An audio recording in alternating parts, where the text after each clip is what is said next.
آخر علماء کرام اور محدثین اعظام محبت کے اتنے درس کیوں پڑھاتے ہیں؟ محبت بار بار ہر جملے میں محبت کا درس کیوں دیتے ہیں؟ کیونکہ محبت ایک ایسی شے ہے کہ جس کی بنیاد پر انسان بڑے سے بڑا کام کر سکتا ہے، جس کی بنیاد پر آپ بڑے سے بڑا کام کر سکتے ہیں اور کرایا جا سکتا ہے کسی سے۔ مثال کے طور پر آپ نے وہ واقعہ سنا ہوگا کہ کسی نے جو ہے اپنی محبوبہ کی محبت میں جو ہے پہاڑ کاٹ کر راستہ بنا دیا تھا۔ یہ واقعہ بہت مشہور ہے۔ ایسے تو کوئی بھی انسان پہاڑ کاٹ کے راستہ نہیں بنا سکتا ہے، یہ بالکل سوچنے والی عقل سے بالکل پرے ہے کہ انسان ایک پتھر توڑنے میں اس کی حالت خراب ہو جاتی ہے، پہاڑ توڑ کر کوئی راستہ کیسے تیار کر سکتا ہے؟ تو اس کی وجہ یہ ہے، وہ ہے محبت۔ محبت کی بنیاد پر اور محبت کا سہارا لے کر آپ بڑے سے بڑا کام انجام دے سکتے ہیں۔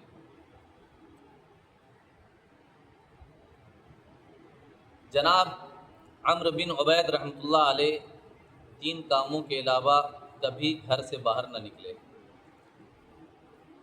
یہ کسی بزرگ کا واقعہ بیان کر رہے ہیں کہ انہوں نے اپنی پوری زندگی جو ہے 3 کاموں کے علاوہ کبھی گھر سے باہر نہیں نکلے: نماز باجماعت کے لیے، مریضوں کی عیادت کے لیے اور جنازوں میں شرکت کے لیے۔ اس کے علاوہ کبھی زندگی میں باہر نہ نکلے۔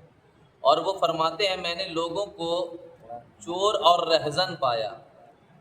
عمر ایک عمدہ جوہر ہے جس کی قیمت کا تصور نہیں کیا جا سکتا، لہٰذا اس سے آخرت کے لیے خزانہ کرنا چاہیے، اور آخرت کے طلبگار کے لیے ضروری ہے کہ وہ دنیا میں ریاضت کرے۔ ریاضت بمانا تسبیح و تحلیل کرے، اللہ پاک کی عبادت میں لگا رہے، تاکہ اس کا ظاہر اور باطن ایک ہو جائے۔ ظاہر و باطن پر مکمل اختیار حاصل کیے بغیر حالت کا سنبھالنا بہت مشکل ہے۔ اسی لیے انہوں نے پوری زندگی جو ہے اپنے گھر میں رہ کر گزار دیا، صرف نماز پڑھنے نکلتے تھے اور مریض کی عیادت کرنے کے لیے نکلتے تھے اور جنازہ پڑھنے نکلتے تھے۔ یہ تمام کام جو ہے کیا ہے، حضور کی سنت میں سے ہے، تو لہٰذا حضور کی سنت کو اختیار کرنے کے لیے، اپنانے کے لیے، اس پر عمل کرنے کے لیے گھر سے باہر نکلتے تھے۔ اور وہ کہتے ہیں اگر میں باہر جاؤں گا کوئی ٹھکانہ نہیں ہے کہ جو ہے میرے عمل برباد کر دیے جائیں گے، میرے عمل برباد ہو جائیں گے۔ کبھی نظروں سے خطا ہو سکتی ہے انسان کے، کبھی ہاتھوں سے خطا ہو سکتا ہے، تو خطاؤں سے بچنے کے لیے انہوں نے پوری زندگی جو ہے گھر میں رہ کر گزار دی۔ حضرت شبلی رحمۃ اللہ علیہ کا قول ہے کہ ابتدائے ریاضت میں جب مجھے نیند آتی تو میں آنکھوں میں نمک کی سلائی لگاتا، نمک کی سلائی، تاکہ مجھے نیند نہ آتی۔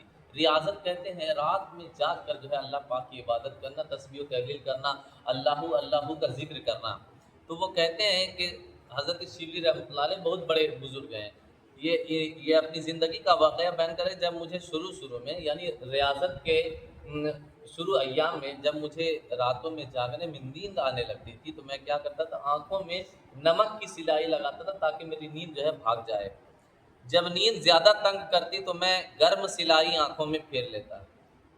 یہ کہہ رہے ہیں کہ تھوڑی سی نیند آتی تو میں نمک کی سلائی لگاتا، جس طرح سرما لگاتے ہیں نمک لگاتا، اور جب نیند زیادہ تنگ کرنے لگتی، زیادہ نیند آنے لگتی تو میں کیا کرتا کہ جو ہے گرم سیک آنکھوں میں پھیر لیتا۔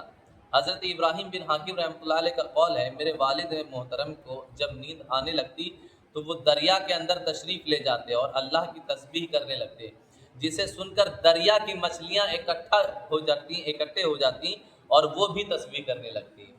اللہ کی تسبیح کا یہ مطلب جو ہے انوکھا انداز ہے کہ اگر آپ اللہ کی تسبیح صدق دل سے اگر آپ کرنے لگ جاؤ تو سمندر کی مچھلیاں بھی آپ کا ساتھ دینے لگتی اور آپ کے ساتھ ذکر کرنے لگتی ہیں۔ حضرت وہب بن منبع رحمۃ اللہ علیہ نے رب سے دعا مانگی، میری رات کی نیند اڑا دے۔ اللہ نے ان کی دعا قبول کی اور انہیں 40 برس تک نیند نہیں آئی۔ یہ بزرگان دین ہے، مطلب یہ اپنی زندگی میں نیند کو گوارا نہیں فرماتے ہیں۔ آپ نے بھی کبھی مطلب جو حضرات رہتے ہیں جن کو بزرگ کہا جاتا ہے، آپ دیکھیں گے وہ سوتے بہت کم ہیں۔ میں نے کئی حضرتوں کو ایسا دیکھا ہے کہ وہ سوتے بہت کم ہیں، نیند ان کی بہت کم ہوتی ہے، 8 دنوں تک 10 دنوں تک لگاتار جاگے رہتے ہیں اور مکمل کام میں لگے رہتے ہیں۔ ہم لوگ تو یہ سمجھتے ہیں کہ حضرت لوگ جو ہے صرف آرام کرتے ہیں اور کرسی پہ بیٹھے رہتے ہیں، نذرانہ لیتے ہیں، نہیں۔ آپ جب ان کے قریب ہوں گے، ان کی مشقتیں دیکھیں گے تو پھر آپ کو پتہ چلے گا کہ جو ہے ان کی زندگی میں کتنی پریشانیاں ہیں۔ بلکہ ان کے بنسبت ہم زیادہ آرام کرتے ہیں، وہ کم آرام کرتے ہیں۔ محرم شریف کا موقع ہو، اعراض کا موقع ہو، چاہے اپنے ہی علاقے میں آپ دیکھ لیں کسی بھی مطلب جو ہے عرس وغیرہ کا موقع جب ہوتا ہے تو لگاتار ہفتہ ہفتہ دن وہ لوگ جاگے رہتے ہیں اور مکمل جو ہے کام کاج میں لگے رہتے ہیں۔ تو مطلب یہ ہے کہ بزرگان دین اپنی نیندوں سے بہت زیادہ نفرت کیا کرتے تھے۔ حضرت حسن حلاج رحمۃ اللہ علیہ نے اپنے جسم کو ٹخنوں سے گھٹنوں تک 13 جگہوں سے بیڑیوں میں جگڑ رکھا تھا۔ اپنے جسم کو ٹخنوں سے گھٹنوں تک 13 جگہوں سے بیڑیوں میں جکڑ رکھا تھا، اور اسی حالت میں وہ دن رات میں 1000 رکعت نفل ادا کرتے تھے۔ عبادت کا کیا مطلب۔ حضرت جنید بغدادی رحمۃ اللہ علیہ ابتدائی حال میں بازار میں جاتے اور اپنی دکان کھول کر اس کے آگے پردہ ڈال دیتے اور 400 رکعت نفل ادا کر کے دکان بند کر کے گھر واپس آ جاتے۔ حضرت حبشی بن داؤد رحمۃ اللہ علیہ نے 40 سال عشاء کے وضو سے صبح کی نماز ادا پڑھی۔ یہ دوسرے ابھی تک حضرت غوث پاک رضی اللہ تعالیٰ عنہ کے تعلق سے یہ واقعہ سننے میں آتا تھا کہ جو ہے حضرت غوث پاک جو ہے 40 سال تک عشاء کے وضو سے فجر کی نماز ادا کرتے تھے۔ یہ ایک اور حضرت کا واقعہ آ گیا۔ حضرت حبشی بن داؤد رحمۃ اللہ علیہ نے 40 سال عشاء کے وضو سے صبح کی نماز پڑھی ہے۔ آپ سمجھ لیں، عشاء کے وضو سے صبح کی نماز، یعنی بیچ میں ان کو کوئی مطلب جو ہے نہ پیشاب نہ پاخانہ کچھ بھی نہیں کرنا ہے۔ حضرت فضیل بن عیاض سے ایک سوال۔ حضرت فضیل بن عیاض رحمۃ اللہ علیہ سے پوچھا گیا، اے ابو علی، آدمی نیک کب ہوتا ہے؟ فرمایا، جب اس کی نیت میں نصیحت، دل میں خوف، زبان پر سچائی اور اس کے اعضاء سے اعمال صالحہ کا صدور ہوتا ہے، تب آدمی نیک ہو جاتا ہے۔ اللہ تعالیٰ نے شب معراج نبی کریم صلی اللہ تعالیٰ علیہ وسلم سے ارشاد فرمایا، اے احمد صلی اللہ علیہ وسلم، اگر آپ کو تمام لوگوں سے زیادہ پرہیزگار بننا پسند ہے تو دنیا سے بے رغبتی اور آخرت سے رغبت کیجیے۔ دنیا سے دل کو دور کیجیے، یعنی دل میں دنیا کی نفرت بٹھائیے اور آخرت کی محبت بٹھائیے اگر آپ تمام لوگوں سے زیادہ پرہیزگار بننا چاہتے ہیں تو۔ آپ نے عرض کی، الہ العالمین، دنیا سے بے رغبتی کیسے ہو؟ فرمان الہی ہوا، اللہ پاک نے ارشاد فرمایا، دنیا کے مال سے بقدر ضرورت کھانے پینے اور پہننے کی چیز لے لیجئے اور بس کل کے لیے ذخیرہ نہ کیجیے اور ہمیشہ میرا ذکر کرتے رہیے۔ یہ حضور سے اللہ نے جو ہے خاص مقام پر معراج کی رات اپنے پاس بلا کر حضور سے یہ باتیں ہوئی۔ حضور سے اللہ تبارک و تعالیٰ نے ارشاد فرمایا کہ اگر آپ پرہیزگار بننا چاہتے ہو، حضور سے زیادہ پرہیزگار کوئی ہے؟ لیکن اللہ پاک ہم لوگوں کو نصیحت کرنے کے لیے اور ہمیں یہ علم دینے کے لیے کہ اگر کوئی بندہ پرہیزگار بننا چاہتا ہے، متقی بننا چاہتا ہے، تو سب سے پہلے اس کے لیے ضروری ہے کہ دنیا کی نفرت اپنے دل میں بٹھائے اور آخرت سے محبت کرے۔ دنیا میں پھر زندگی بسر کیسے ہوگی؟ تو اللہ پاک نے فرما دیا کہ دنیا میں زندگی بسر کرنے کے لیے انسان کو چند چیزوں کی ضرورت ہوتی ہے: کپڑا، کھانا اور پہننے پینے کے لیے پانی۔ تو یہ تین چیز جو ہے انسان دنیا سے بقدر ضرورت حاصل کرے۔ مال و متاع جمع کرنے کی ضرورت نہیں ہے، کل کے لیے اس کو جمع کرنے کی ضرورت نہیں ہے۔ اللہ پاک ہمارا رزاق ہے، ہمیں اللہ پاک نے زندہ فرمایا ہے، زندہ کیا ہے، پیدا کیا ہے، تو ہمارے رزق کا مالک وہی ہے، وہ ہمیں رزق ہم تک پہنچائے گا۔ تو ہمیں یہ کوشش کرنا ہے کہ ہم رزق اتنا جمع کریں جو ہمارے کھانے پینے اور پہننے کے لائق ہو۔ کل کے لیے، یعنی 100 سال کے بعد جو ہے میری نسل آنے والی ہے، اس کے لیے جو ہے زمین خرید کر کے رکھے ہوئے ہیں، 2 کروڑ 5 کروڑ جو ہے وہ اپنے بینک میں جمع کر کے رکھے ہوئے نہیں، وہ کل کے لیے جمع کرنے سے کوئی فائدہ نہیں۔ کیا ضروری ہے کہ جو ہے آپ کی آنے والی نسل ان پیسوں کو جو آپ نے محنت سے حلال کمائی سے کمایا ہے، ان تمام پیسوں کو حلال کام میں خرچ کرے۔ ہو سکتا ہے کہ حرام کام میں خرچ کرے، اس کا سوال آپ سے ہوگا۔ تو لہٰذا کل کے لیے جمع کرنے سے بہتر ہے اپنے لیے آخرت میں جمع کریں، صدقہ کریں، خیرات کریں، غریبوں کو کھلائیں، مجبوروں کی مدد کریں، جو بیمار ہیں ان کی دوائی کا اہتمام کریں۔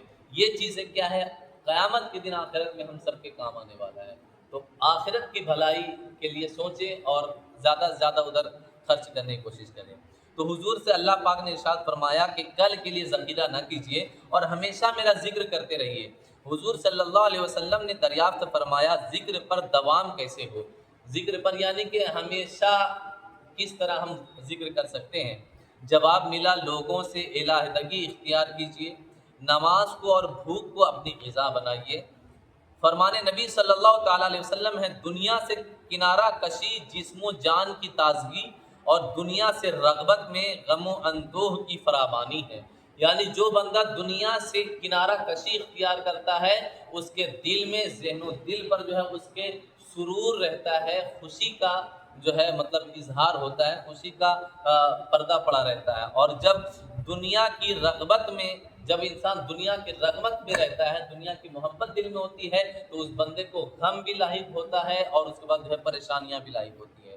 دنیا کی محبت پر برائی، دنیا کی محبت برائی کی جڑ ہے اور کنارہ کشی ہر خیر و برکت کی بنیاد ہے۔ جو بندہ آپ دیکھیں گے دنیا سے کنارہ کشی اختیار کرتا ہے وہ بندہ جو ہے ہر غم سے بری رہتا ہے۔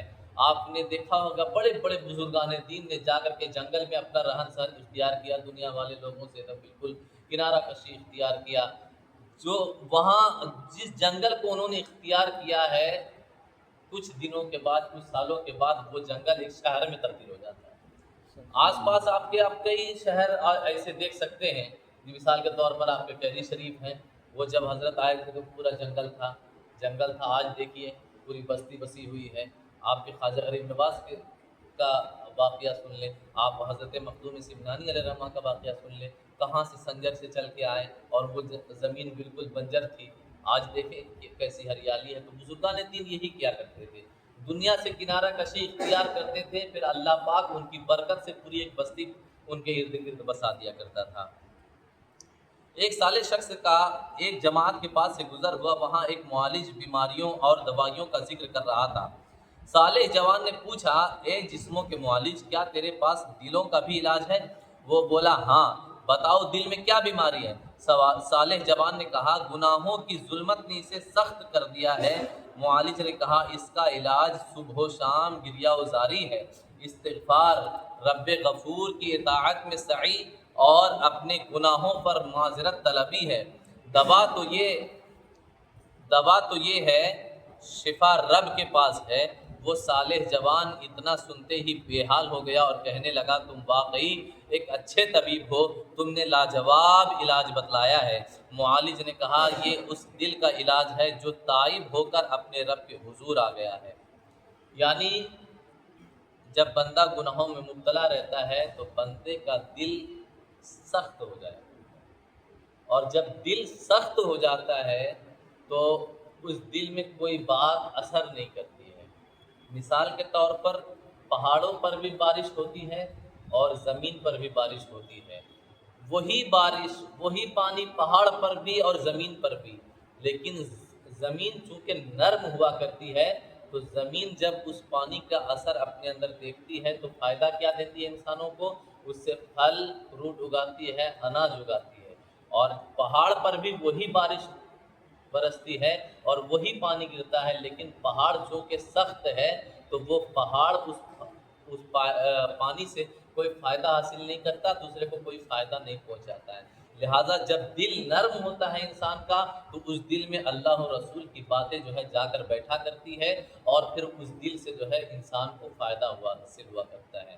اور جس کا دل سخت ہو گیا ہو اس کا علاج بتایا کہ زیادہ سے زیادہ گریہ وزاری ہے، کم سے کم دن میں ایک مرتبہ تو ضرور انسان کو اپنے عمل کے بارے میں سوچنا چاہیے کہ آج ہم نے دن کس طرح گزارا ہے، آج ہمارا دن کس طرح گزرا ہے، نیک کاموں میں گزرا ہے یا برے کاموں میں گزرا ہے، کتنے کام ہم نے برے کیے ہیں، کتنے کام ہم نے نیک کیے ہیں۔ ہر انسان کو ایک دن میں کم سے کم ایک مرتبہ تنہائی میں بیٹھ کر اپنے دن کا، اپنے روز کا جو ہے وہ حساب لگانا چاہیے کہ ہمارا آج کا دن کس طرح گزرا ہے۔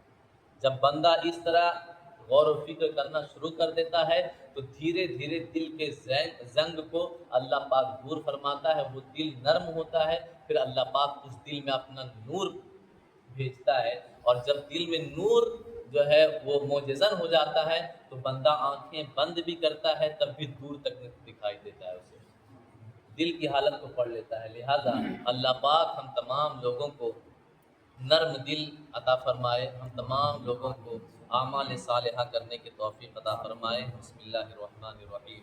صلی اللہ علی النبی الرحیم وآلہ صلی اللہ تعالی علیہ وسلم. الصلاۃ والسلام علیک یا رسول اللہ صلی اللہ تعالی علیہ وسلم. اللهم ربنا آتنا فی الدنیا حسنۃ وفی الآخرۃ حسنۃ وقنا عذاب النار. رب اجعلنی مقیم الصلاۃ ومن ذریتی ربنا وتقبل دعاء. ربنا اغفر لي ولوالدي وللمؤمنين يوم يقوم الحساب. آمین بجاہ سید المرسلین صلی اللہ علیہ النبی وآلہ صلی اللہ تعالی علیہ وسلم. سبحان ربک رب العزة عما یصفون وسلام علی المرسلین والحمد للہ رب العالمین بحق لا الہ الا اللہ محمد رسول